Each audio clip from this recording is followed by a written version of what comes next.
The Stand of the Sabre by Callum Davis.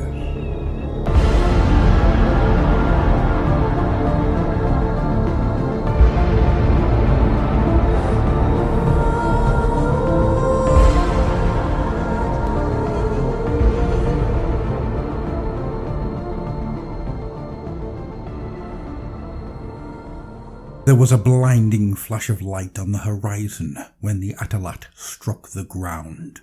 Its violent crash took place so far away that Captain Mesnin never saw the ancient strike cruiser plummet from orbit, but he did see the immense mushroom cloud erupt into Sebhal's atmosphere, its choking fumes and debris darkening blue skies and blotting out the bright sun. Another proud vessel lost, Mesnin thought. The Obsidian Jaguars' chapter fleet that was defending their home world had taken a battering. The Orks' vessels, though crude, were numberless and powerfully brutal. Within minutes, ferocious winds tore over the Sabre, the Obsidian Jaguars' towering fortress monastery and its lower battlements, the first level of many formidable ground defences. All around him, warriors braced against the shock waves. Their granite grey armour was scratched, rent and dented from weeks of punishing battle, and they clutched weapons that had suffered equally harsh trials. The machine spirits will never forgive us for what we have subjected them to, in the name of necessity, he thought. There had been no time for rest, repair, or rearmament of any kind. The warriors were drawn from a number of companies, those that just happened to be on Sebhal when the Orks struck. Many hundreds of the Obsidian Jaguars' space marines waged war across the galaxy, and no astropathic cry for them to return had been answered. As the worst of the gales subsided, helots and servitors emerged from portals that led deeper into the Sabre, bearing ammunition for the space marines and surf soldiery that manned the walls.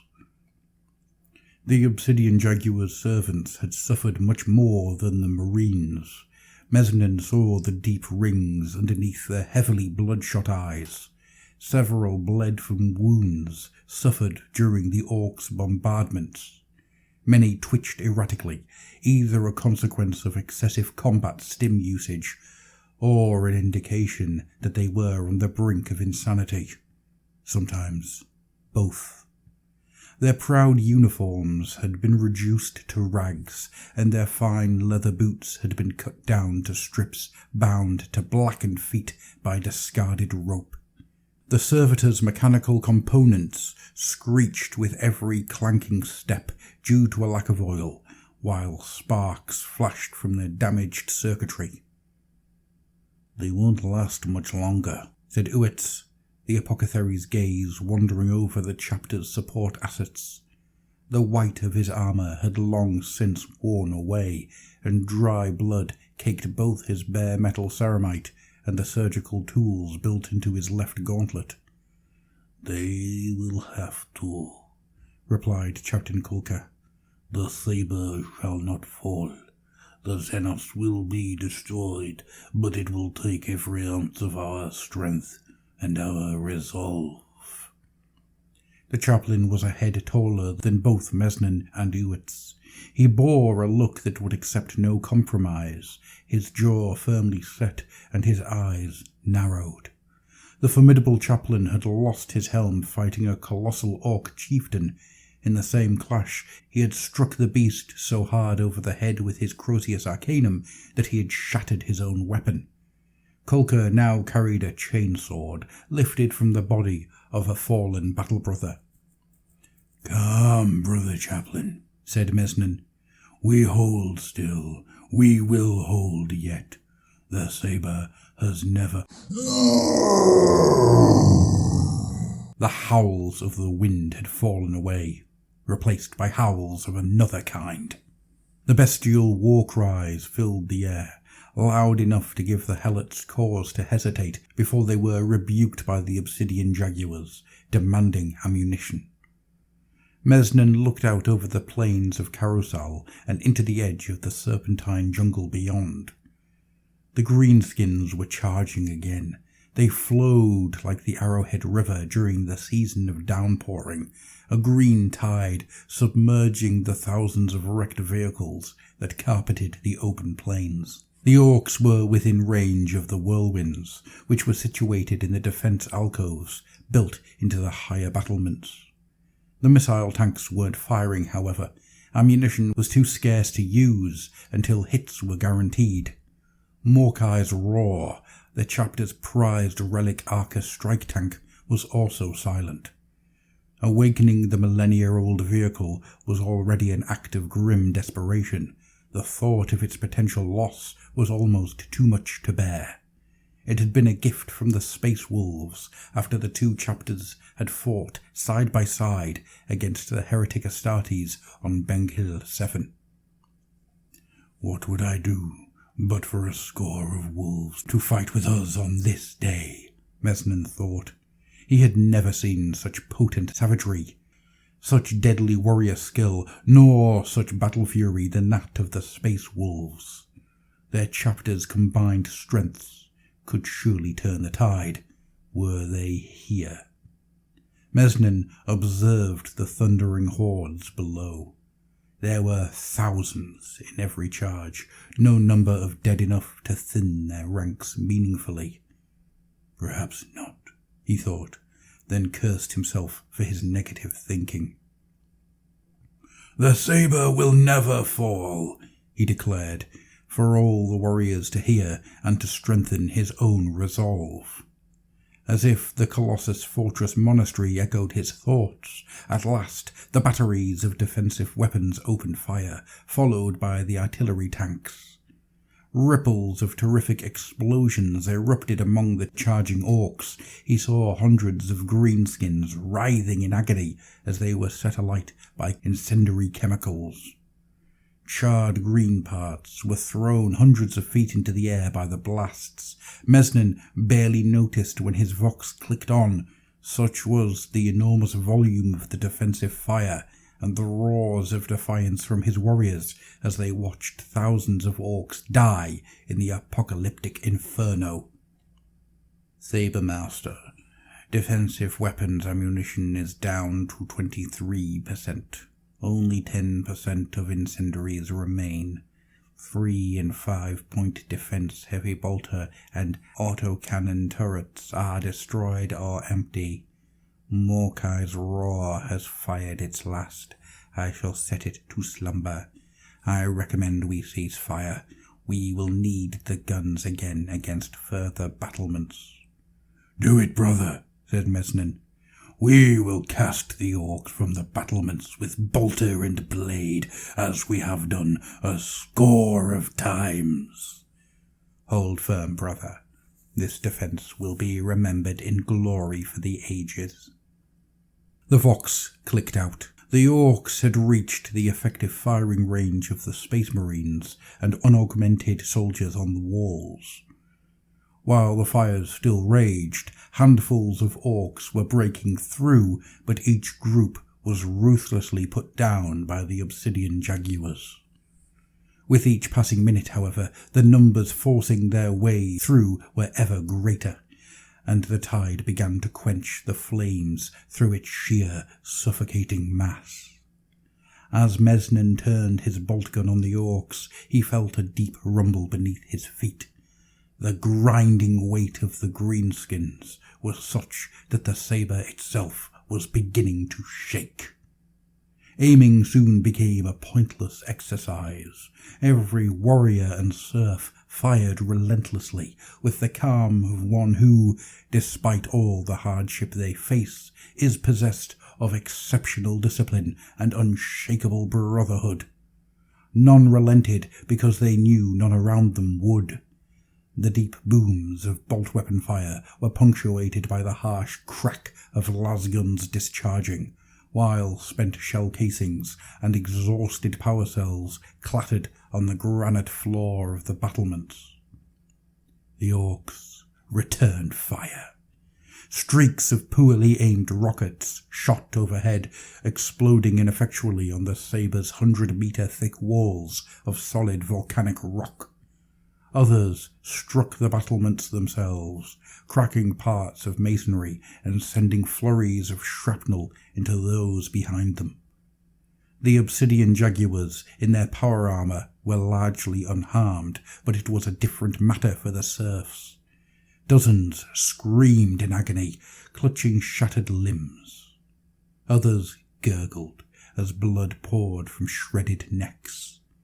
Medicae serfs ran across the length of the walls, providing treatment, while stretcher-bearers rushed to evacuate the wounded. The dead were shoved off the walls and into the courtyard behind. There was no time to remove them with respect. "May their spirits forgive us," thought Mesnin. They had fought bravely and deserved better. Orks with bulky jump packs strapped to their backs leapt from the onrushing mobs, soaring above the walls on great streams of fire. Mesnin didn't need to order his warriors to meet the threat. Squads had already been designated to air clearance duties. Even as he fired into the advancing masses, he saw the flying Orks' jump packs exploding after being hit with bolt rifle fire, or their heads bursting as bolt rounds detonated inside them.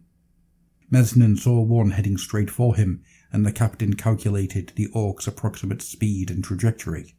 He didn't look up or cease his firing as the greenskin drew closer. Mesnin simply emptied his bolter, replaced the magazine, and resumed firing.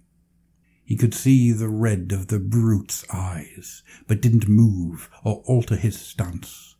When the creature was but a handful of meters away, snarling with bestial fury and ready to kill, its chest exploded in a shower of gore that splattered over Mesnin's armour. Mesnin had no idea who had taken the killing shot. He had simply trusted that it would be taken. "My regards, brother." Mesnin stood at the centre of the walls, directly above the Sabre's gatehouse. The Orks had successfully breached the great aperture in the previous assault. It had cost the Obsidian Jaguars 30 warriors and 4 precious battle tanks to contain the wound in the fortress monastery, and now the Land Raider Redeemer, Fires of Sebahal, and the Land Raider Crusader, Mackinac, blocked the entrance. When the Fires of Sebahal opened fire, and the great swathes of greenskins were set alight by torrents of burning promethium, Mesnin knew just how close the Orks were. The Xenos would be upon the walls in moments. "Gun them down! Slay them all!" rolled Kolka over the Vox. "Punish the Xenos scum for their incursion into this world, into our world, into the world of your fathers and brothers."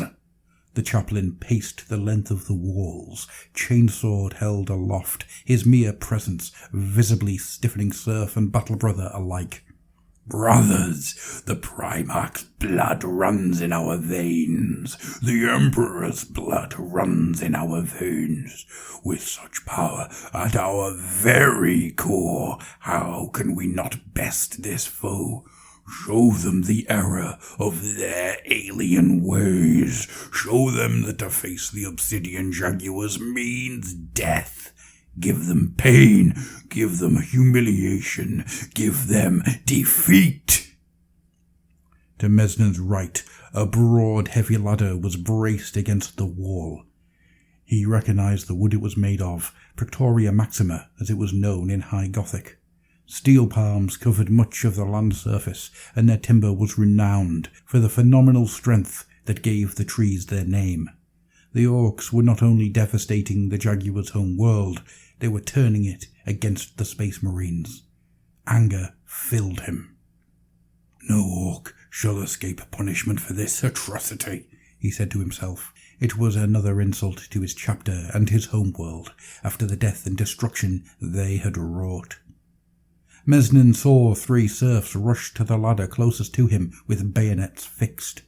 He could see how blunted the blades had become in the fighting, and the soldiers fought hard. For all their visible exhaustion, they followed doctrine. Ladders were bottlenecks into which the enemy funneled themselves by necessity, but the brute that appeared on the battlements was colossal. Its fangs were nearly the length of the shoulder's forearms, and its blade was a huge chunk of sharpened metal. Within seconds, the serfs were hacked apart, blood and organs slopping onto the floor, and shocked and pained expressions still etched onto what remained of their faces. Without hesitation, Mesnan drew his power sword and ignited it. Energy rippled down the polished black obsidian blade. The orc he faced roared and charged him, its bright yellow armour painted red with the blood of the fallen. "Your blood will be shed next, filth," Mesnan said as he engaged. His parry of the orc's first blow required 2 hands, the impact of the meeting blades shaking his entire body. He countered quickly with a number of thrusts to force the creature onto the defensive and drive it back to the ladder. For all the creature's raw power, it was no bladesman. Mesnan had spent years of his life in practice cages, and he used his opponent's size and relative slowness against it, ducking blows, always moving and driving the orc to reckless anger. The brute overstepped, its desperation to kill leaving an opening. Mesnan took it, driving his blade into the greenskin up to the hilt and withdrawing it quickly, stabbing the greenskin twice more in quick succession. Another of the Xenos beasts was ascending the ladder. Mesnan kicked it in the jaw, sending it crashing into the heaving masses below. He looked along the length of the wall, and in both directions, Space Marines and serfs were embattled. Green brutes in yellow armour poured onto the walls, but Mesnan's warriors were holding them. Xenos blood flooded the battlements. He knew it was time. "Gozum, Tyzok, Akalan, Yarat, strike!" Mesnan commanded. "Zeloran, Quidora, Zoko, unleash the fury of the Kuat!" As Mesnan returned to the fray, hacking down orcs and shooting into the throngs massing below the walls, hidden sallyports opened. Squadrons of predators thundered into battle with repulsors by their sides. Autocannon heavy bolter and Gatling cannon fire tore through the orcs, who had been caught by surprise. The battle tanks raced at high speed, running down those greenskins too slow to evade them. Squads of interceptors leapt into battle, their jetpacks roaring as they dropped into the horde. Their assault bolters chewed through scores of orcs and plasma incinerators, making a mockery of the greenskins' crude armour and light vehicles. The final piece to the devastating attack was the squadrons of aircraft that now soared overhead. A dozen sleek gunships banked over the battlefield. With each passing second, they accounted for scores of orcs, creating a nigh-on impassable wall of fire where their missiles and plasma fire scoured the ground. The initiative was now firmly in the Obsidian Jaguars' hands. The fires of Sebahal and Mackinac surged forward, adding their bellicose might to the furious counter-attack. No more orcs ascended the ladders, and those on the wall were quickly isolated and cut down. Mesnan watched as the remaining orcs were driven away. He pulled his warriors back. He knew his forces would not be able to strike in such a way again. The orcs would no doubt have learned where the sallyports were, and would strike with their own aircraft now. But the Xenos had been once again thrown back, and more time had been bought. "We hold, brothers," Mesnan declared, ensuring that all could hear him, raising his bloodied sword aloft. A number of serfs cheered, but most could manage little more than bringing up a fist to their heart or making the sign of the Aquila. "A sabre shall never fall," echoed Kulka. Mesnan watched as his tired warriors raised their bolt-fires and bolt guns in triumph, but they did so with less force and purpose than when they had first thrown the orcs from the walls.